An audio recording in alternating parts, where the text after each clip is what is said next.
And I would like to introduce, who better to kick it off by leading by example, our next speaker, who has been a producer of a female investment podcast and a founding partner and founder of several accelerators, funds, and is currently the founding partner of Ad Astra Ventures and new director for the Center of Peace and Commerce at the University of San Diego. We'll be speaking to the biases held by both genders. So I'm really honored and excited to introduce Dr. Silvia Mah.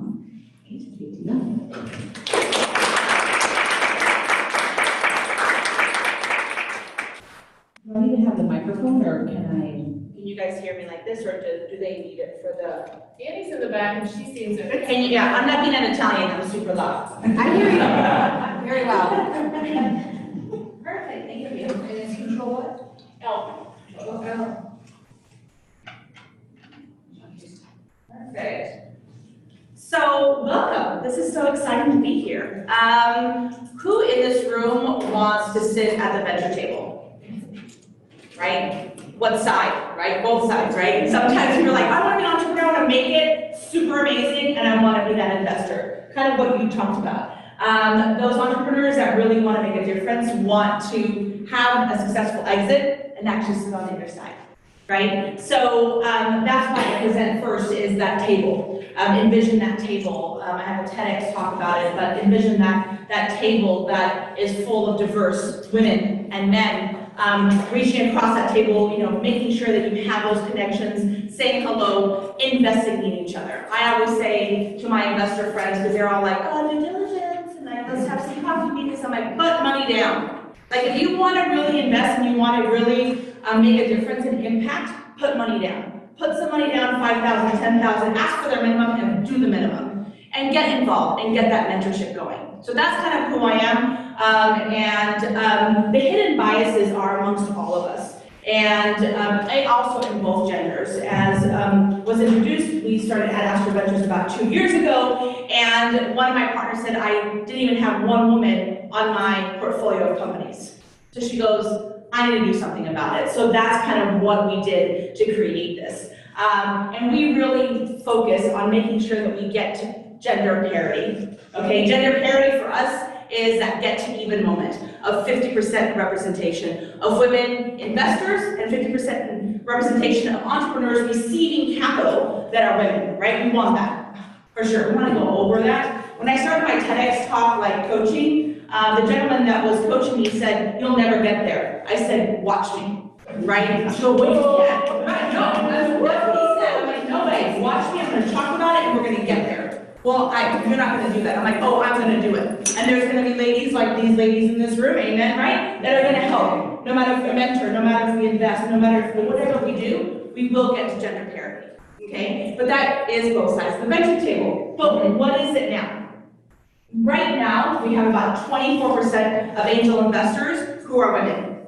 It's actually increased from about the teens to 24 in the last 2 to 3 years because of amazing women who are part of Angel Capital Association, who are part of Pipeline. I can name off like 1,000 angel groups that are out there right now, but I'm connected to each and every one of them because we really are driven to make a difference. Where's that stat from? Because I'm wondering which round you're talking about for series. Angel, like seed to pre-seed series, seed to early stage series A, and sometimes pre-seed. But just as anybody who's self-identifying themselves as an angel investor, this is the data that comes out of that.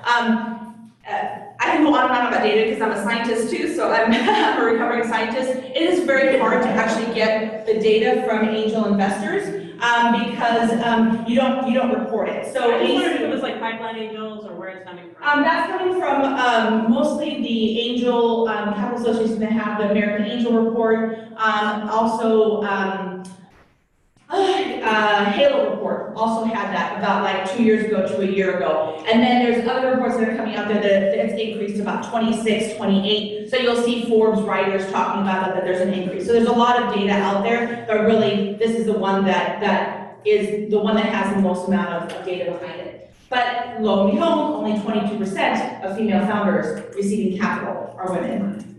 right? And mostly female investors are the ones that are investing in female entrepreneurs or some kind of diversity on that decision-making team.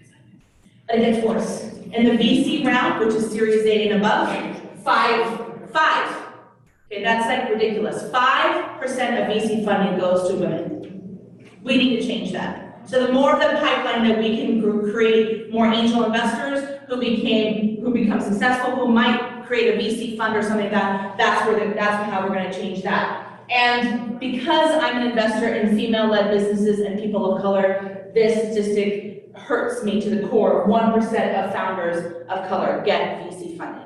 And it's actually about 0.895 or something like that. It's ridiculous. So we are really making sure that we have more representation on both sides of the venture table that are successful, that are efficient in the due diligence process. So that is what we are trying to do. But really, why is it not working, right? There's a lot of data behind it. It is called pattern recognition. If an investor sees their younger self, a man usually, they invest in that person. Or if they see a picture of a successful startup, like Mark Zuckerberg's Facebook, they're going to most likely invest. Not that everybody does it that way, but that is what pattern recognition is all about. But lo and behold, there's a pattern too that they should be looking at. Female entrepreneurs outperform their male counterparts by 63%. So it is a better business decision to invest in a woman, period, right? When people ask me, why does your investment thesis only invest in women, women entrepreneurs? That doesn't make any sense. It's just like a social good. I'm like, oh no, honey. I'm going to get the better returns than you are because I am going to invest in who outperforms, who makes better business decisions, and who develops better products that make a difference in this community and in this world. And people of color are equally as outperforming their other counterparts, and that is what is important to me as well. But we know a lot more data. I'm a data girl, so I'm going to go into it a little bit more. This is just data around performance reviews, but I think it's very important because as startups scale, performance reviews are important, and this kind of thought process in the corporate world plays over to the startup. So men are giving constructive suggestions. Good job. Great job in trying to figure out this. Women are giving constructive suggestions and told to just pipe it down. Okay? And this is 88% of employee reviews are saying this. And this data shows that it's males and females in the same thing. So no, I'm not trying to bash men. I love men. I'm married. I have 2 boys. Right? two wonderful sons. But it's both sides. It's both sides. It's both genders having this bias, and we need to break that. Other thing that is really important is that women in this biased world are words like bossy, abrasive, strident, and aggressive are used to describe women's behaviors who are leaders. Would you think you're aggressive? No. If you're everybody here is a leader, right? Yeah. Yes, I like that. We are leaders here, making a difference. Would we describe each other as bossy? No. Powerful, right? Abrasive? No. Effective. That's what I would call you guys. Strident? No. Again, powerful. Aggressive? No. Just knowing what we want. And focused. That's what I would define us. But the bias is there. Okay? Women like words like emotional and irrational describe their behaviors when they object. When they say, no, this is not correct. Right? I know that when I started my TEDx journey also, he says, you sound very upset. Well, I am. Right? Sorry. I'm upset and I'm going to make a difference. Right? But it's like focused through a passion to make a difference. The other thing that I want to kind of focus in on too, because this is something that we can change right now. So I know data sometimes is like, oh, what are we going to do about that? I don't know. But this piece of data and what we at Ad Astra have kind of focused on is this data, is that men are asked in the startup world, so we're going now more startup world-ish, men are asked more promotion-focused questions than women. And women are asked more prevention-oriented questions in the due diligence rounds by VCs and angel investors. Why is that important? Because prevention-oriented questions are leading down a path of like, what ifs, what ifs, what ifs, right? But promotion-focused questions, and they're asked more of men, how are you gonna get here? What are your milestones? How are you gonna accomplish that? Great job. What are your financial projections? Not how do you get to break even, right? So that's the difference. And what we do at Ad Astra, and what you can do with people that you support, I know I talked to a couple of you before this, your advisors, I see SCORE as well. It's like, how do you let an entrepreneur know, hey, you know what, let's define some prevention-oriented questions, and how do you change that to a promotion? We've seen that when we train our startup founders who we invest in, that if you are aware that there's a prevention-oriented question, change it. Change it to promotion-focused answer. And then you'll get better answers, and you go up, and you go up, and you go up, and you have great conversations. And we've seen over and over and over again that these entrepreneurs can do that. So that's one thing that you can do. If you're an angel investor in the room, when you're realizing that you might be asking a prevention-oriented question, change it to promotion. We found that when we trained angel investors, the day after when we had this big conference, the Women's Venture Summit in September, they were asking better questions. The entrepreneurs were coming up to us and said, what did you do to these angels? Like, they're asking us amazing questions, and we're able to answer in a way that they're gonna get closer to an investment. That's what we want, right? The next coffee meeting, the next investor meeting. So it's very interesting, just this one piece of data, we can really basically get some action around it. So, as I'm an action-oriented person, I wanted to do a little question and answer. So a lot about what we do also in my trainings and all that is awareness. So I want to put some more awareness on you. So I'm going to ask you a couple questions, and we're going to do it together. If it's a promotion-focused question or prevention, is everybody ready? Yes. Okay. So this question: what's the brand vision? Promotion. Isn't that great? That entrepreneur can answer, my vision is this, my brand is made to go after this customer, and I'm doing really good, and I'm making this much revenue, blah, it goes up and to the right? We always want that, right? But that's a great promotion-focused question. Next, this question: how long will it take you to break even?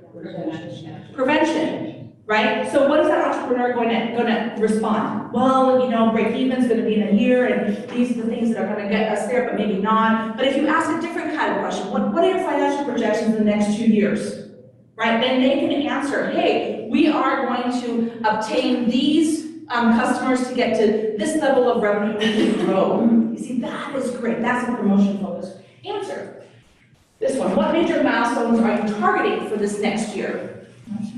Promotion, right? That entrepreneur can answer, I'm doing this, this, and this. Actually, I've been able to get this milestone done. Oh, interesting, let's talk about it. How can I help you as an advisor, as a mentor? Because advisors and mentors sometimes become investors. So that's a great conversation to start, and that shows coachability, that shows that I understand the milestones, that I'm focused, I can get there, right? Last one, no, there's 2 more. How predictable are your future cash flows? Prevention, right? That's just not cool, right? Yes, I'm not going to be cash flow, especially like life science. This is a horrible question. Because life science is like, 7 years, I'm going to be cash flow positive. Never, right? And then investors like, what? And then if they know life science, they know that that's the right answer. But if they don't, they're like, oh, this is kind of strange. But why do we care? At Astra specifically, and why should we care here? And this is something that when we were digging into the data, we're like, oh my gosh, we have to make a difference. So again, these are the numbers of what I mentioned before. 67% of questions posed to male entrepreneurs were promotion-oriented, and 66% of questions posed to female entrepreneurs were prevention-oriented. Now this is where it gets like, okay, we need to make a difference, people. With every additional prevention question asked, the startup raised, on average, $3.8 million less. Right? Question. Yeah. Each question, and that is driven by data. So if an entrepreneur answers a prevention-oriented question with a promotion answer, they're going to possibly, not that I'm going to say that that's a requisite, they're going to receive more funding, they're going to have better conversations, better coffee meetings, better due diligence, and they'll get that investment that they so wonderfully deserve. Good? Do we have to make that difference? And how we do it is really, and I want to just kind of leave with a couple things. Us as female entrepreneurs and investors, use, I always say my biggest currency is the currency of trust. It's not dollars and cents, it's trust. We are building trust today. This is a great opportunity to connect with each other.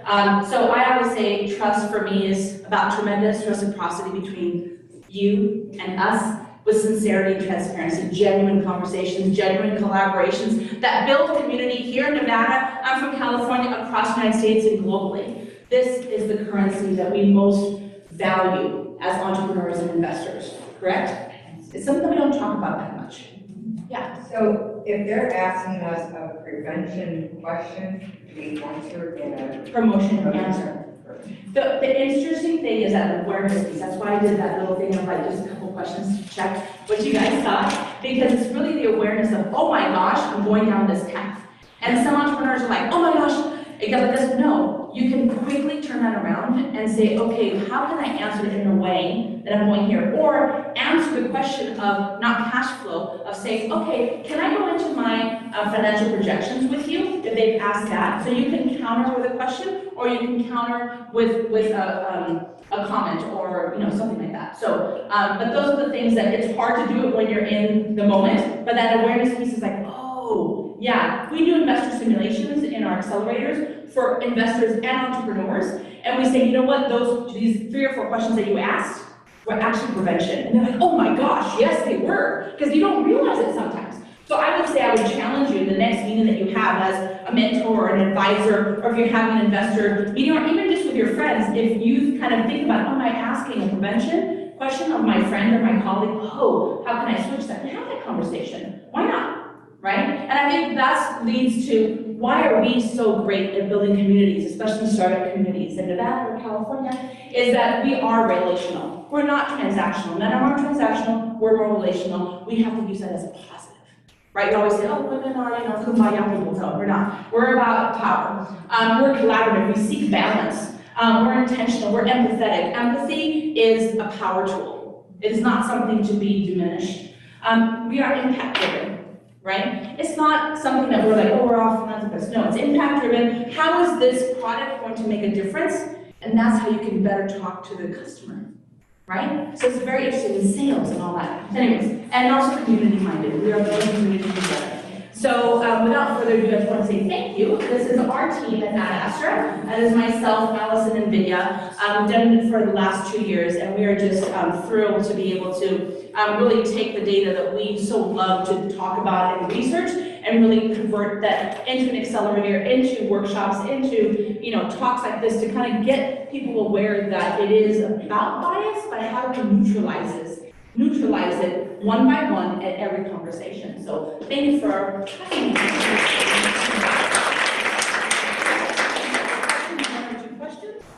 One or two questions? I didn't talk that much about what I invest in, so I can talk about that as well, but wanted to, if anybody has any questions. what is your focus area? Yeah. Do you have any maybe success stories of companies that you help build? Yeah, I was asked of you, do I have an exit? No, I have not exited yet. It's 35 companies, come on, women! So I've been doing it for the last decade, and 35 companies, industry agnostic. So I always say every single entrepreneur should have, every single investor or VC should have an investment thesis. So entrepreneurs in the room, learn the investment thesis of the investors that you want to go into. So my investment thesis is angel round, really early stage, Series A, women, founders. It can be solo founders or a team, or a person of color. So I do invest in men, but they have to be people of color. And the reason why is I am Latina. I'm from Venezuela. You look like that, but I'm Latina at heart. And so I was born and raised as a Venezuelan, and I married a Chinexican. And he's Chinese Mexican. So we have a U at our home, and I believe wholeheartedly in supporting people of color, and also like I work at the university, so I also support my students. So they're really rising students. I've invested in one student startup, so they haven't exited, of course, but done it. So and about 25,000 is my minimum, and I'm also part of a impact fund called Next Wave Impact. That is learn by doing impact fund that has 88 ladies globally as LPs and 12 women on the investment committee. I'm part of the investment committee. And we invest in impact companies. And I think with all of that, my biggest success story is Aquacycle. So Aquacycle is a water purification system. She's a scientist, of course. I have my PhD in biochemistry. I love science, right? So I understood her science. I was able to talk to my due diligence team about the science. Why is it so transformational? She's gone from a super geeky scientist going through our accelerator to like a boss lady, right? Startup founder and like business owner. And I said, you have to either like absorb it and be that business person, or pass it on to somebody else. And she was like, I don't care. Coachability, yes. I was like, you are amazing, right? So she's been able to grow. Now she's selling into Mars Candy worldwide and Anheuser-Busch. Wow. So like big time, right? So that's like, she hasn't exited, but that's huge from being in San Diego to, you know, global domination. So it's good. Any other questions? Yeah. Do you do, like, private coaching, or is it just for the company that you do this? I'm kind of one of those people that take on a lot of things. So I run about 3 or 4 accelerators in San Diego, and now we have a new executive director, so I'm like pushing it off. So yeah, I coach all the time. And now I'm at USD, so I'm coaching students now. So constantly talking to people, making sure that they understand where they're going, do strategy sessions, all of that, I do that. Yeah. And also wrote a book about servant leadership, but that's a whole other ballpark. So, good? Thank you. Okay.